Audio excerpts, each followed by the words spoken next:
ओम श्री शक्ति नमः। ओम श्री शक्ति नमः। ओम श्री शक्ति नमः। ओम श्री शक्ति नमः।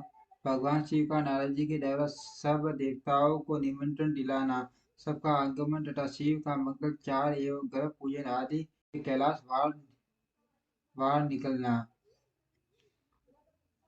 नारद जी बोले, विष्णु शिष्य वह प्रज्ञ ठाठ विधात, आपको नमस्कार है। कृपा कृपा निधे आपके मुंह से यह अद्भुत अद्भुत था मुझे सुनने को मिली। अब मैं भगवान चंद्र मौली के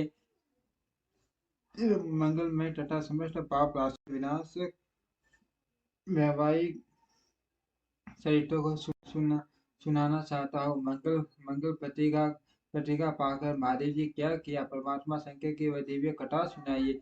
ब्रह्मा जी ने कहा, बेटा तुम बड़े बुद्धिमान हो भगवान शंकर के उत्तम यश को सुनो। मंगल पत्रिका पाकर भगवान शंकर ने जो कुछ किया वह बताता हूँ। भगवान उस मंगल पत्रिका को प्रसन्नता पूर्वक हाथ में लेकर हृदय में हर्ष का अनुभव करते हुए हंसने लगे। फिर उसे लाने वालों का सम्मान किया। तत्पश्चात उसे विधि पूर्वक स्वीकार किया। इसके बाद हिमाचल के आए हुए लोगों को बड़े आदर सम्मान के साथ विदा विदा किया। तदनंतर उन मुनियों से कहा, आप लोगों ने मेरे कार्य का भांति संपादन किया है।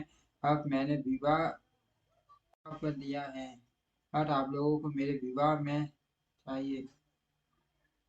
ठीक से दिखाई नहीं दे रहा, आगे बड़ा समझ आता हूँ।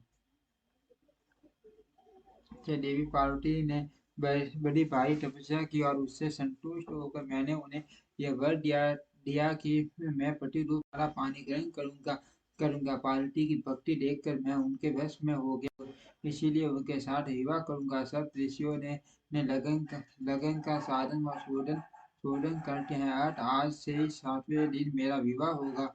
उस अवसर पर लौकिक रीति का आश्रय ले मैं मान उत्सव करूंगा। मुने तुम विष्णु और आदि सब देवताओं, मुनि और सिद्धों को तथा अन्य लोगों को भी मेरी ओर से निमंत्रित करो। सब लोग मेरे शासन की गुरुता को समझकर प्रसन्नता और उत्साह के साथ सब प्रकार से सज धज कर स्त्री पुरुषों को साथ लिए यहाँ आए। ब्रह्मा जी कहते हैं, मुने भगवान शंकर की इस आज्ञा को सिरोटाए करके तुमने शीघ्र ही जाकर उन सबको निमंत्रण दे दिया। तत्पश्चात शंभु के पास आकर उनकी आज्ञा के अनुसार तुम वही ठहर गए। भगवान शिव भी उन सब देवताओं के आगमन की उत्सुकता पूर्वक प्रतिष्ठा करते हुए अपने बाहुओं के साथ हाथ वही रहे। उनके सभी गण ठीक से दिखाई नहीं दे रहा, आगे बढ़ा समझ आता हूँ। मनाते हुए वहां आए। उस समय महेश्वर वहां आए हुए सब देवता आदि का पटक पटक स्वागत सत्कार किया। फिर तो कैलाश पर्वत पर बड़ा अद्भुत और महान उत्सव होने लगा। देव गंगाओं ने उस अवसर पर यथायोग्य नृत्य आदि किया। विष्णु आदि जो देवता भगवान शंभु की वैवाहिक यात्रा संपन्न कराने के लिए इस समय वहां आए थे, वे सब यथा स्थान ठहर गए। भगवान शिव की आज्ञा पाकर सब लोग उनके प्रत्येक कार्य का अपना ही कार्य समझकर नियंत्रित रूप से करने लगे और इसे शिव की सेवा मानने लगे।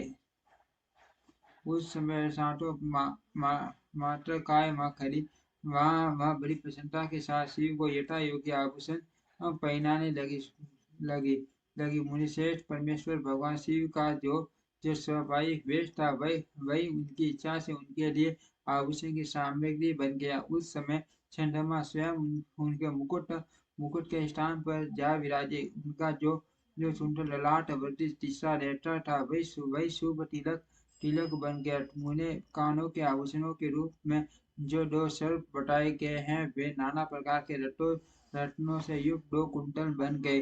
अन्याय अग्नों में स्थित सर्प उन अंगों के अति रमणीय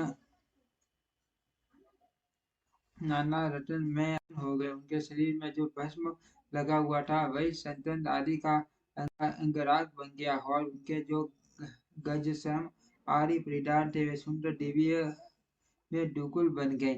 इस प्रकार उनका उनका उनका रूप इतना सुंदर हो गया कि उसका वर्णन करना कठिन है। वे साक्षात ईश्वर ईश्वर तो थे ही, उन्होंने पूरा पूरा ऐश्वर्य प्राप्त कर लिया। तदनंतर समस्त देवता, यक्ष, दानव, नाग, पक्षी, अप्सरा अप्सरा और महर्षि गण मिलकर भगवान शिव के समीप गए और मान उत्सव मनाते हुए प्रसन्नता पूर्वक उससे बोले, महादेव महेश्वर, अब आप महादेव जी गिरिजा को प्यार लाने के लिए हम लोगों के साथ चलिए चलिए, हम पर कृपा कीजिए। तत्पश्चात विज्ञान से प्रसन्न हटने वाले भगवान विष्णु ने भगवान शंकर को भक्ति भाव से प्रणाम करके प्रयुक्त प्रस्ताव के अनुरूप ये बात कही।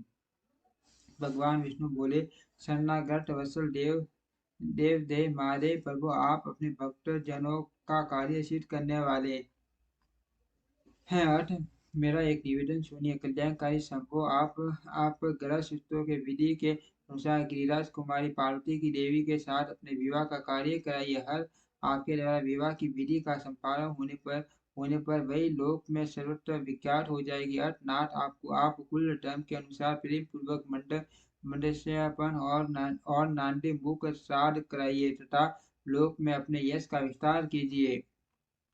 ब्रह्मा जी कहते हैं, नारद भगवान विष्णु ऐसा कहने पर लोकाचार परायण परमेश्वर शंभु ने निधि पूर्वक कार्य किया। उन्होंने सारा सारा अभयुदयी कार्य कराने के मुझको ही अधिकार दे दिया था। अतः वहाँ मुनियों ने साथ ले मैंने आदर और प्रसन्नता के साथ वह सब संपन्न किया। वहाँ मुने उस समय कश्यप, अत्रि, गौतम, भागवरी, गुरु का बृहस्पति, शक्ति, जमई, पराशर, मार्कंडेय, शिलापाक, अरुणापाल, अगस्त, सवयं, गर्ग, शिला, ऋषि, उपमन्यु, पिपलाद, कुची, कौश तथा शिष्यों सहित व्यास और दूसरे बहुत से ऋषि जो भगवान शिव के समीप आए थे, मेरी प्रेरणा से विधि पूर्वक वहाँ आमयूली कर्म कराने लगे। वे सब के सब वेदों के पालनकर विद्वान, अतः वेदोक्त विधि से वैवाहिक मंगलचार करके तर्क वेद, यजुर्वेद और साम वेद और वेद के विविध उत्तम सूक्तों द्वारा महेश्वर की रक्षा करने लगे। उन सब ऋषियों ने बड़ी प्रसन्नता के बहुत से मंगल कार्य कराए। मेरी और शंभु की प्रेरणा से उन्होंने विप्रों की शांति के लिए प्रीति पूर्वक ग्रहों को और मंडलवर्ती देवताओं का पूजन किया। वह सब लौकिक वैदिक कर्म हितोषित रीति से करके भगवान से बहुत संतुष्ट और उन्होंने प्रसन्नता पूर्वक ब्राह्मणों को प्रणाम किया।